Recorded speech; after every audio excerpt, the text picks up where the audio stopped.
Welcome to PenGen's Inkwell podcast. My name is Jen Waters. I hope you enjoy my stories.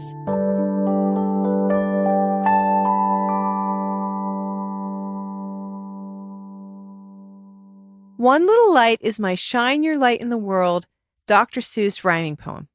It's the idea of lighting the darkness instead of cursing it.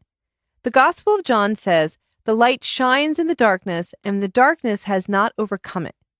It's scored to the gospel song, "This Little Light of Mine," with a bit of French flair because I like the candle character Lumiere in Beauty and the Beast. So I tried to do a French accent like Lumiere. It's interesting to me that during the civil rights movement, "This Little Light of Mine" became a theme song of sorts. It became a universal song where everyone wanted to bring light to every dark situation, especially racism and injustices in the world.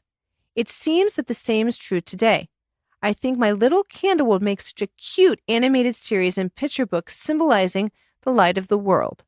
I love this quote by Dr. Martin Luther King Jr. "Darkness cannot drive out darkness. Only light can do that. Hate cannot drive out hate.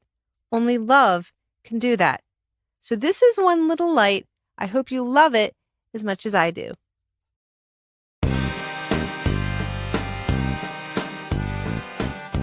Once there was a candle that burned in the dark. The flame started off with the smallest spark. It said, "I will light the whole wide world." This flame flickered, spun, and swirled. Slowly the darkness faded away, and the night turned into the purest day. The light grew strong, tall, and steady, but the shadows and clouds said, "Enough already. What happened to the somber, blackish cloud? I like the dusk, no light allowed." So the darkness tried to hide the light. It was a mean and nasty fight. The light had to get rough and tough and said, "I'm the one who's had enough." The candle kept burning bright as ever. It found ways to shine that were very clever.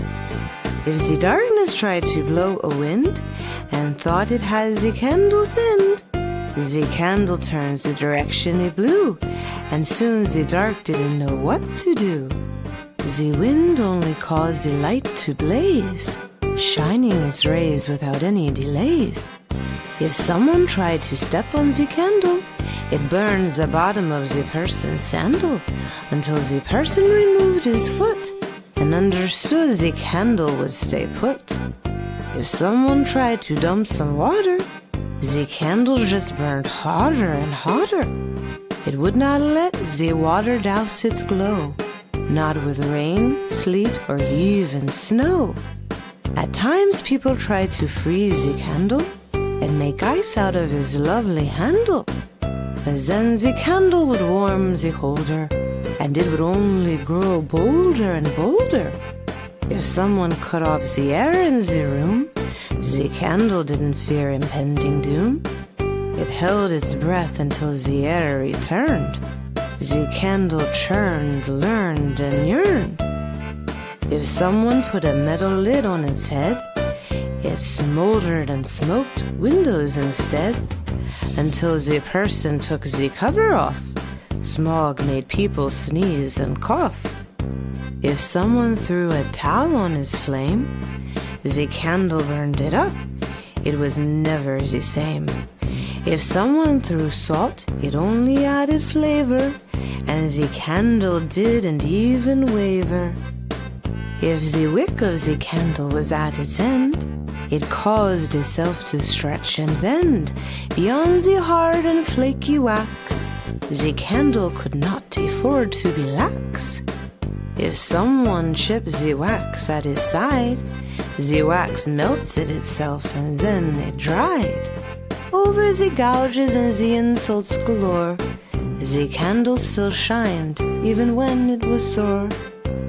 If someone threw dirt or mud or sand, the candle knew it would have to stand until the bullies put down their slime Sometimes this took a little bit of time.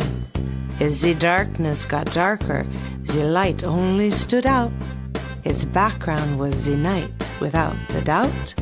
The darkness and the light could not compare. Who wants a curse when you can say a prayer? Then one day a bucket covered its face. The candle thought this was a huge disgrace. The little light that could was so courageous, and decided it would have to become contagious. It lit the bucket into a great wildfire. It spread to the left, the right, and higher. A bushel or basket couldn't hold back the light. Everyone knew that this just wasn't right. So the wildfire lit several more candles. One little candle had started some scandals. At least the little candle was no more alone. It had multiplied itself quite like a clone. So the world was brighter than ever before. The darkness had become almost a bore. The sun, the moon, the stars caught on too. Why be the dark when no one can see you? So the light and the darkness had to sever. It seemed like such a wonderful endeavor. The light shone in the dark and was not overcome. The darkness could no more beat his drum. People lit their lanterns, candles, and torches. They set them out on their front porches. No one and nothing could be a damper. The darkness could not even try to temper. All because one brave little candle that knew the darkness had become a vandal. It never gave up, and it never gave in. It would not let the dark side win. So one little light became a sign that light and love were simply divine.